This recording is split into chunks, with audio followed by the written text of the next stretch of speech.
للآخرة خير لك من الأولى ولسوف يعطيك ربك فترضى۔ بسم اللہ الرحمن الرحیم۔ السلام علیکم ورحمۃ اللہ وبرکاتہ۔ میں امید کرتی ہوں کہ آپ سب ایمان اور صحت کی بہترین حالتوں میں ہوں گے۔ اللہ سبحانہ تعالیٰ ہمیشہ آپ کو اچھے حالوں میں رکھے اور آپ کی طرف بڑھنے والے ہر شر کو خیر میں بدل دے، آمین۔ الحمدللہ، آج دعا سیریز کا ڈے 6 ہے، جس کا ٹاپک ہے دعا کی قبولیت کے اوقات، یعنی وہ کون سے اوقات ہیں جن میں دعا قبول ہوتی ہے۔ اوقات مطلب وقت کی جمع، تو وہ کون سا وقت ہے، کون سی گھڑیاں ہیں جس میں آپ اللہ سبحانہ تعالیٰ سے مانگے تو آپ کی دعا ضرور قبول ہوتی ہے۔ تو سٹارٹ کرتے ہیں۔ رب اشرح لی صدری ویسر لی امری واحلل عقدۃ من لسانی یفقہوا قولی رب زدنی علما اللہم فقہنا فی الدین۔ ویسے تو ہم اللہ سبحانہ تعالیٰ سے جب بھی دعا مانگتے ہیں اللہ سبحانہ تعالیٰ اس کو ضرور سنتا ہے، رائٹ، لیکن کچھ ایسے اوقات ہیں جن میں ہم دعا مانگے تو اللہ سبحانہ تعالیٰ لازمی قبول فرماتے ہیں۔ تو وہ اوقات اللہ سبحانہ تعالیٰ نے ہمیں خود بتا دی ہیں الحمدللہ، اپنی احادیث کے تھرو، آیات کے تھرو، الحمدللہ۔ تو ہم نے ان اوقات میں انشاءاللہ اپنی دعائیں مس نہیں کرنی انشاءاللہ۔ جب آپ کو پتہ ہے کہ ان اوقات میں اللہ سبحانہ تعالیٰ لازمی سنیں گے تو پھر تو ڈاؤٹ ہی نہیں ہونا چاہیے، پھر تو پورے دل کے ساتھ ہاتھ اٹھا کے اللہ سے دعائیں مانگنی چاہیے، پورے یقین کے ساتھ۔ تو وہ اوقات کو انشاءاللہ آج ہم ڈسکس کریں گے۔ نمبر 1، رات کے پچھلے پہر دعا کرنا، یعنی جب ہر طرف سکون ہے، خاموشی ہے اور سب لوگ گہری نیند میں سو رہے ہیں، اس وقت ایک آنکھ جاگتی ہے اللہ سے مانگنے کے لیے۔ یہ سب سو رہے ہیں لیکن وہ جانتا ہے کہ اس کا رب جو ہے اس وقت اس کے بہت قریب ہے، اور وہ سوچتا ہے کہ میں اتنا چھوٹا سا انسان اور رب تعالیٰ اتنی بڑی ذات جو مجھے سن رہی ہے۔ جب انسان خاموشی میں یہ باتیں کرتا ہے اللہ سبحانہ تعالیٰ سے اور کوئی شور نہیں ہوتا تو اس کو ایک بڑی اٹیچمنٹ فیل ہوتی ہے، اس کو پتہ ہے کہ رب میرا سن رہا ہے، ایک سکون ہوتا ہے مانگنے میں بھی اور ایک تڑپ ہوتی ہے۔ اس وقت کاموں کی ٹینشن نہیں ہوتی، فوکسڈ ہوتے ہیں ہم بہت زیادہ اپنے ٹارگٹ کے اوپر، ہمیں کیا چاہیے۔ ہم سوچتے ہیں ہم ایک محتاج بندے ہیں اور ہم اللہ کی رحمت کے طلبگار بننا چاہتے ہیں۔ تو ایسا انسان اپنے ہاتھ آسمانوں کی طرف اٹھاتا ہے اور اللہ سے دعائیں مانگتا ہے، اے میرے رب اپنی رحمت، احسان اور فضل کے ساتھ مجھے سب آفات سے نجات دے۔ اللہ سبحانہ تعالیٰ ضرور سنتا ہے اس وقت، الحمدللہ۔ یہ جو وقت ہے اس کے بارے میں اللہ سبحانہ تعالیٰ نے قرآن میں فرمایا ہے وَبِالْأَسْحَارِ هُمْ يَسْتَغْفِرُونَ، یعنی جو اللہ کے اور وہ جو نیک بندے ہیں، یعنی جنتی بندے ہیں، یہ کہہ لیں مومن بندے ہیں، وہ کیا کرتے ہیں؟ وہ رات کے پچھلے پہر استغفار کرتے ہیں، الحمدللہ۔ اللہ کے جو نیک اور متقی بندے ہیں اس وقت اٹھتے ہیں اور اللہ سے معافی مانگتے ہیں۔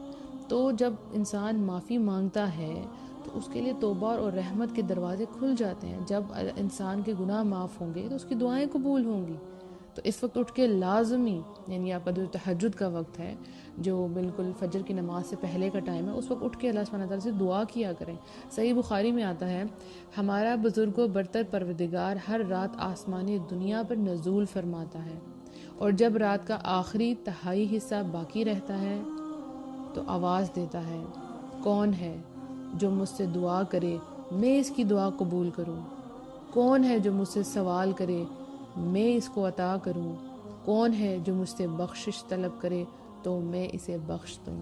الحمدللہ، اللہ خود آواز دیتا ہے۔ یعنی عام روٹین میں پورے دن میں آپ اللہ سبحانہ تعالیٰ کو پکارتے ہیں، یا اللہ، اللہم، یا ربی، لیکن اس وقت اللہ سبحانہ تعالیٰ کہتے ہیں کہ کون ہے جو مجھ سے دعا کرے میں اس کی دعا قبول کروں گا۔ کھلم کھلی آفر کہ مانگے آپ مجھ سے، جو سوال کریں گے آپ کو عطا کیا جائے گا، اور آپ مجھ سے بخشش مانگے میں آپ کو بخش دوں گا۔ بہت سے لوگ سے سوال کرتے ہیں کہ پتہ نہیں اللہ سبحانہ تعالیٰ نے ہمیں معاف کیا ہے کہ نہیں، تو سمجھ نہیں آ رہا ہوتا، تو اس وقت آپ اللہ سے معافی مانگیں، اس وقت تہجد کے وقت اٹھ کے اللہ سبحانہ تعالیٰ سے بخشش طلب کریں تو اللہ سبحانہ تعالیٰ انشاءاللہ آپ کو معاف کر دیں گے۔ تصور کیا کرنا ہے کہ رب اپنے بندے کے بہت زیادہ قریب ہے، بہت زیادہ قریب ہے۔ اللہ ہمیں ان بندوں میں شامل کر لے کہ جن کا وہ قریب ہوتا ہے۔ تو اللہ قریب ہے تو ہم نے یہ موقع گنوانا نہیں ہے، ہم نے اللہ سبحانہ تعالیٰ سے دعائیں مانگنی ہیں، اور یہ وقت مطلب 3rd part of the night، یعنی بالکل فجر سے پہلے کا وقت ہے۔ یعنی اگر آپ کو تہجد میں اٹھنے کی عادت نہیں ہے تو آپ آدھے گھنٹے پہلے اٹھ جائیں، 5 منٹ پہلے اٹھ جائیں، 10 منٹ پہلے اٹھ جائیں اور اس وقت اٹھ کے استغفار کریں، اس وقت دعائیں مانگیں، ہاتھ اٹھائیں آسمان کی طرف، اللہ سے دعائیں مانگیں۔ دوسرا وقت کون سا ہے؟ اذان اور اقامت کے درمیان، یعنی جب اذان ہوتی ہے تو اس کے بعد آپ دعا مانگا کریں، ٹھیک ہے۔ اقامت تو ظاہر ہے آپ کی مسجد میں جو جماعت پڑھتے ہیں وہاں اقامت ہوتی ہے، تو ہم جو خواتین ہیں وہ کیا کریں؟ اذان کے فوراً بعد دعا مانگیں۔ اذان اور اقامت کے درمیان جب نماز کھڑی ہو رہی ہوتی ہے اس سے پہلے وہ جو وقت ہوتا ہے نا اس میں دعائیں قبول ہوتی ہیں، یہ مس نہیں کرنا اب آپ نے، ٹھیک ہے۔ نبی صلی اللہ علیہ وآلہ وسلم نے فرمایا اذان اور اقامت کے درمیان دعا قبول کی جاتی ہے، پس تم دعا مانگا کرو۔ آپ سوچیں دن میں 5 وقت جو ہے وہ اذان ہوتی ہے، تو ہم انشاءاللہ دعائیں مانگیں گے کیونکہ اس وقت دروازے کھل جائیں گے آسمانوں کے، اور جو آپ کو مانگنا ہے وہ بس اب آپ نے مانگ لینا ہے، ٹھیک ہے۔ تو 5 وقت تو یہ ویسے ہی آپ کے پاس مبارک اوقات آگے جن میں آپ کی دعائیں قبول ہوتی ہیں۔ اس کے بعد نماز کے اندر دعا مانگنا، ٹھیک ہے۔ نماز کے اندر دعا مانگنا مستحب ہے، لیکن یہ یاد رہے کہ نماز کے دوران ویسے بھی آپ اپنی آنکھوں کو آسمان کی طرف نہیں اٹھا سکتے، لیکن اکثر لوگ جب نماز کے اندر دعا مانگ رہے ہوتے ہیں تو ان کی آنکھیں آسمان کی طرف اٹھ جاتی ہیں، یہ حرام ہے۔ ویسے بھی آپ اپنی آنکھوں کو نماز کے اندر ادھر ادھر گھما نہیں سکتے، یعنی آپ کا فوکس ہوتا ہے آپ کا سجدے کے پوائنٹ پہ، رائٹ۔ تو جب آپ نے دعا مانگنی ہے نماز کے اندر بھی تو آپ کی نگاہیں آسمان کی طرف نہیں اٹھنی چاہیے، بالکل بھی نہیں، ٹھیک ہے۔ وطر کے اندر دعا قبول ہوتی ہے، جب آپ اپنی قرات سے فارغ ہو جاتے ہیں اس کے بعد آپ دعائیں مانگیں، لیکن یہ دعائیں کون سی ہوتی ہیں؟ جو عربک میں دعائیں ہوتی ہیں، رائٹ۔ اس کے بعد جب آپ رکوع میں جاتے ہیں، رکوع سے اٹھتے ہیں، سجدے میں جاتے ہیں اور 2 سجدوں کے درمیان میں جو وقت ہے اس وقت آپ دعا کریں۔ اس کے بعد جب آپ تشہد کے بعد سلام پھیرنے سے پہلے، تشہد میں یعنی اتحیات میں جب آپ بیٹھتے ہیں درود شریف پڑھتے ہیں، اس کے بعد آپ دعائیں مانگیں۔ اس موقع پہ جو آپ کو دعائیں آتی ہیں عربک میں، جو بھی دعائیں آپ کو آتی ہیں اس وقت آپ دعائیں ضرور مانگیں۔ اچھا ایک یہاں پہ میں ایک بات کر دوں کہ جب آپ قرآن پڑھ رہے ہوتے ہیں، جن کو قرآن آتا ہے الحمدللہ، تو اس میں جہاں جہاں تسبیح کی آیات آئیں تو وہاں پہ آپ تسبیح کیا کریں، جہاں پہ آیات آئیں مانگنے والی تو اللہ سبحانہ تعالیٰ سے مانگا کریں، اور جہاں پہ آیات آئیں پناہ طلب کرنے والی تو وہاں پہ پناہ طلب کیا کریں، کیونکہ نبی صلی اللہ علیہ وسلم کی سنت تھی، ٹھیک ہے۔ اور ایک اور بات کہ سجدے میں جو دعائیں ہیں وہ بہت زیادہ قبول ہوتی ہیں، کیونکہ بندہ جو ہے اس وقت اللہ کے سب سے قریب ہوتا ہے، یعنی اپنا ماتھا اللہ کے آگے جھکا دیتا ہے، عاجزی میں آ رہتا ہے بندہ کہ اللہ کی کیسی بندگی ہو رہی ہوتی ہے، کیسی عبادت ہو رہی ہوتی ہے، پوری طرح سے جھک جاتا ہے اللہ کے آگے۔ تو یہ ایسا موقع ہوتا ہے کہ جس وقت اللہ سبحانہ تعالیٰ بندے کی دعاؤں کو قبول فرماتے ہیں، کیونکہ وہ اپنا اللہ کے قدموں کے آگے اپنا سر جھکا دیتا ہے، ٹھیک ہے۔ تو اللہ سبحانہ تعالیٰ اس وقت دعائیں قبول کرتا ہے۔ نبی صلی اللہ علیہ وآلہ وسلم نے فرمایا بندہ سجدے کی حالت میں اللہ سے سب سے زیادہ قریب ہوتا ہے، بس اس موقع پر خوب دعائیں کیا کرو، لیکن سجدے میں ایک بات یاد رکھیں، آپ کوئی قرآنی دعا نہیں پڑھیں گے، ٹھیک ہے۔ رکوع اور سجود میں آپ قرآنی پورشن جو ہے وہ نہیں پڑھ سکتے، ٹھیک ہے، نبی صلی اللہ علیہ وسلم نے اسے منع فرمایا گیا ہے، ٹھیک ہے۔ اس وقت آپ قرآن نہیں پڑھ سکتے، اور آپ جو ہے اس سجدے میں جو عربک ویسے دعائیں آپ نے جو اللہ سبحانہ تعالیٰ سے مانگنی ہے وہ آپ مانگیں، ٹھیک ہے، لیکن قرآن کی جو پورشن ہوگا وہ تلاوت آپ نے نہیں کرنا۔ تو اچھی دعائیں آپ سیکھ لیں، اگر مسنون دعائیں سیکھیں جو نبی صلی اللہ علیہ وسلم پڑھا کرتے تھے، اس وقت آپ ان سے اللہ سبحانہ تعالیٰ سے ضرور مانگا کریں یہ دعائیں، ٹھیک ہے۔ اس کے بعد ویسے بھی آپ جیسے سجدے میں آپ جاتے ہیں، اگر نماز کے علاوہ بھی آپ سجدے میں جاتے ہیں تو پھر تو آپ اردو دعائیں جیسے مرضی اللہ سبحانہ تعالیٰ سے مانگے، جیسے مرضی مانگے آپ، ٹھیک ہے۔ اس کے بعد نمازوں کے بعد دعا کرنا، بہت سے لوگ ہیں جو نماز ڈائریکٹ پڑھنے کے بعد اٹھ جاتے ہیں، کچھ بھی نہیں پڑھتے، تو نبی صلی اللہ علیہ وسلم کیا پڑھتے تھے؟ اللہ اکبر، استغفر اللہ استغفر اللہ استغفر اللہ، اس کے بعد پھر ساری دعائیں شروع ہو جاتی تھی، مسنون دعائیں، اللہم انت السلام ومنک السلام تبارک یا ذا الجلال والاکرام، اسی طرح اللہم اعینی علی ذکرک و شکرک و حسن عبادتک۔ تو یہ آپ کو کارڈ مل جائے گا مسنون اذکار کا، آپ PDF ڈاؤن لوڈ کر سکتے ہیں، گوگل پہ دیکھیں مسنون اذکار جو نماز کے بعد کے ہیں، تو وہ ضرور لازمی یاد کریں، کیونکہ وہ اتنی جامع دعائیں ان میں سب کچھ کور ہو جائے گا۔ تو نماز کے بعد مسنون دعائیں بھی کریں، اور جو بھی آپ نے اپنے دعائیں مانگنی ہیں وہ ضرور مانگا کر، اس کو اپنی جو ہے روٹین بنا لیں۔ اس کے بعد دعائیں قبول ہوتی ہیں جمعے کے دن، کیونکہ جمعے کا جو دن ہے وہ تمام دنوں سے افضل ہے، اس میں ایک خاص گھڑی ہوتی ہے جس میں دعائیں قبول ہوتی ہیں۔ نبی صلی اللہ علیہ وسلم نے فرمایا جمعے کے دن میں ایک ایسی گھڑی ہے کہ جس مسلمان بندے کو وہ میسر آ جائے اور وہ کھڑا نماز پڑھ رہا ہو تو وہ اللہ سے جس چیز کا سوال کرتا ہے تو اللہ تعالیٰ اسے ضرور عطا فرما دیتا ہے۔ راوی کہتے ہیں کہ نبی صلی اللہ علیہ وآلہ وسلم نے اپنے ہاتھ سے اشارہ کر کے بتایا کہ وہ گھڑی مختصر سی ہوتی ہے، یعنی وہ جمعے کے دن چھوٹی سی گھڑی ہے، مختصر ہے، جس وقت اللہ سبحانہ وتعالیٰ دعائیں قبول کرتے ہیں، لیکن یہ پکی بات ہے کہ جمعے کا دن ہے، رائٹ۔ اور جو علماء کرام ہے جب انہوں نے تحقیق کیا تو انہوں نے یہ کہا کہ دعائیں جو ہے وہ جو گھڑی ہے وہ نماز عصر کے بعد ہوتی ہے۔ دیکھیں مغرب کے بعد تو نیا دن شروع ہو گیا، سو عصر سے مغرب کے درمیان وہ گھڑی ہے جس میں دعائیں قبول ہوتی ہیں۔ تو آج سے آپ نے مس نہیں کرنا ہے، جمعے کے دن جتنی دعائیں ہیں وہ اکٹھی کر لیں اور وہ عصر سے مغرب کے درمیان خوب دعائیں مانگیں، سب کو دعا میں یاد رکھا کریں، افضل دن ہے ہفتے کے تمام دنوں میں سے۔ اس کے بعد دعا قبول ہوتی ہے یوم عرفہ کے دن۔ یہ ایک بہت عظیم دن ہوتا ہے جس میں بہت سے مسلمان ایک ہی جگہ پر جمع ہو جاتے ہیں، تو اللہ تعالیٰ فرشتوں کے سامنے ان بندوں پہ فخر کرتا ہے۔ تو یوم عرفہ کے دن جو ہے جو دعائیں کی جاتی ہیں وہ قبول ہوتی ہیں، ٹھیک ہے۔ تو یوم عرفہ والے دن ضرور دعا کرنی ہے، انشاءاللہ جب حج آئے گا تو پھر آپ نے یہ میری آڈیو یاد رکھنی ہے۔ نبی صلی اللہ علیہ وسلم نے فرمایا بہترین دعا یوم عرفہ کی دعا ہے، جب سب لوگ کہاں جمع ہوتے ہیں؟ عرفات کے میدان میں، ٹھیک ہے۔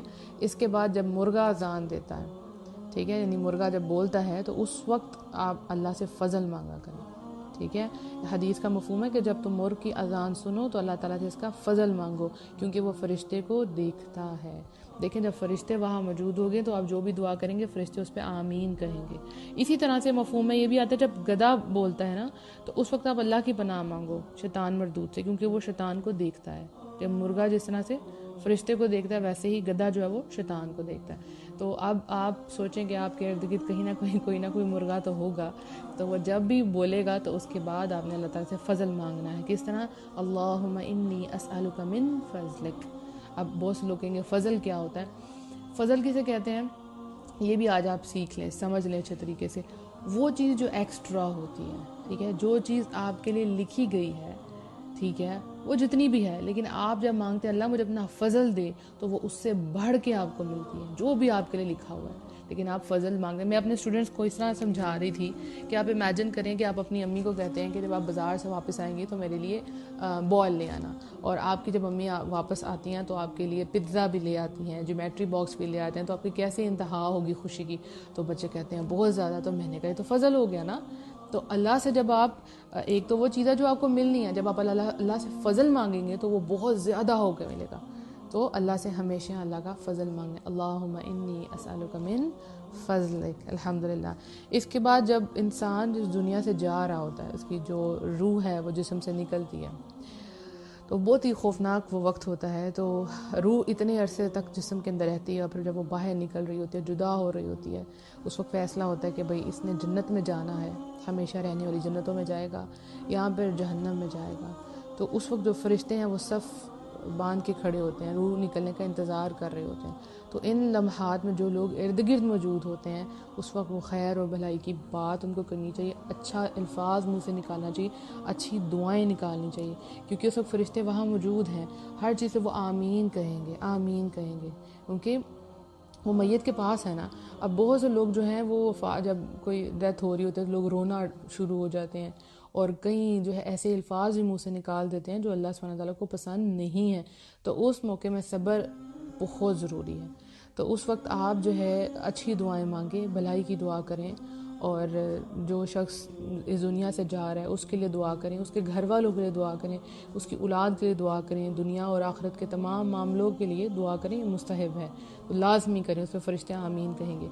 اسی طرح لیلۃ القدر میں دعا کرنا، کہ میری بھی فیوریٹ رات ہے جس کے لیے مجھے رمضان کا بے صبری، ویسے بھی انتظار ہوتا ہے، لیکن رمضان کا اسپیشلی انتظار ہوتا ہے کہ اس میں لیلۃ القدر ہے، قدر والی رات، فیصلے والی رات۔ تو اس وقت وہ ایسی مبارک رات ہوتی ہے جس میں دعائیں قبول ہوتی ہیں، جتنے بھی سوال کرنے والے ہیں جب وہ اللہ سے مانگتے ہیں تو پھر آسمانوں کے دروازے کھول دیے جاتے ہیں، الحمدللہ۔ حضرت عائشہ رضی اللہ عنہ نے پوچھا تھا نبی صلی اللہ علیہ وسلم سے کہ اگر مجھے لیلۃ القدر میسر آ جائے، مجھے پتہ چل گیا کہ لیلۃ القدر کی رات ہے، تو میں اللہ تعالیٰ سے کیا مانگوں؟ تو آپ نے فرمایا تم یہ دعا مانگا کرو، اللہم انک عفو تحب العفو فاعف عنی، اے اللہ یقیناً تو بہت زیادہ معاف کرنے والا ہے، معافی کو پسند کرتا ہے، بس مجھے معاف کر دے۔ تو یہ دعائیں آپ نے یاد کر لینی ہیں، بس رمضان قریب ہی ہے تو پھر آپ نے بھی انشاءاللہ یہی دعا مانگنی ہے۔ اور اس کے علاوہ بھی جو بھی آپ نے دعائیں مانگنی ہیں وہ اپنی جو ہے ضرور مانگیں. اس کے علاوہ بارش برستے وقت جب بارش ہو رہی ہو، اچھا میری بھی یہی روٹین ہے، جیسے ہی بارش ہوتی ہے تو میں فوراً سے سب سے پہلے مجھے یہ ہوتا ہے میں دعا مانگ لوں. وہ رحمت کا وقت ہوتا ہے، رحمت ہو رہی ہوتی ہے اللہ سبحانہ تعالیٰ کی، تو اس وقت دعائیں مانگیں. ٹھیک ہے. جیسے نبی صلی اللہ علیہ وسلم نے فرمایا 2 دعائیں ایسی ہیں جو مسترد نہیں کی جاتی، یعنی 2 دعائیں ایسی ہیں جو کبھی بھی جو ہے وہ مطلب ریجیکٹ نہیں کی جاتی. وہ کون سی 2 ہیں؟ ایک اذان کے وقت، اور ایک اذان کے وقت کی جانے والی دعا، اور دوسری بارش کے دوران جو ہے وہ کی جانے والی دعا. تو ایک تو دعا وہ ہے جو آپ نے اذان کے وقت جیسے میں نے آپ کو پہلے بتایا آپ نے تب کرنی ہے، اور دوسری یہ ہے جب بارش ہو رہی ہو. تو یہ دونوں اوقات ہیں، اس میں بھی ہم نے دعائیں ضرور مانگنی ہیں. تو یہ سارے جو میں نے آپ کو ٹائمنگ بتائی ہے، اوقات بتائے ہیں، ان سب میں دعا آپ نے ضرور کرنی ہے. اور یہ پتہ چلے گا کہ آپ کے اندر کتنی تڑپ ہے. ٹھیک ہے. جتنی آپ کو تڑپ ہے، کسی چیز کی کتنی ضرورت ہے، اس کا فیصلہ ہوگا کہ آپ ان لمحات کو، ان اوقات کو ضائع کرتے ہیں یا اللہ کے آگے کھڑے ہو جاتے ہیں مانگنے کے لیے. ٹھیک ہے. تو اللہ سبحانہ تعالیٰ آپ کے اٹھے ہوئے تمام دعاؤں والے ہاتھوں کی لاج رکھے اور آپ کی دعاؤں کو قبول فرمائے. اپنے لیے بھی دعا کریں اور سب کو دعاؤں میں یاد رکھیں. اللہ سبحانہ تعالیٰ ان دعاؤں کے ذریعے آپ کے بہت قریب آ جائے اور آپ کا اور اللہ سبحانہ تعالیٰ کا رشتہ ایسا بن جائے کہ آپ کو کبھی کسی کے آگے ہاتھ پھیلانے نہ پڑیں، اور ہم واقعی یہ کہیں ایاک نعبد و ایاک نستعین، کہ یا رب العالمین کہ ہم صرف تیری ہی عبادت کرتے ہیں اور صرف تجھی سے مدد مانگتے ہیں، اور مدد بھی اللہ ہی سے مانگنی ہے انشاءاللہ. اپنی دعاؤں میں یاد رکھیے گا. السلام علیکم.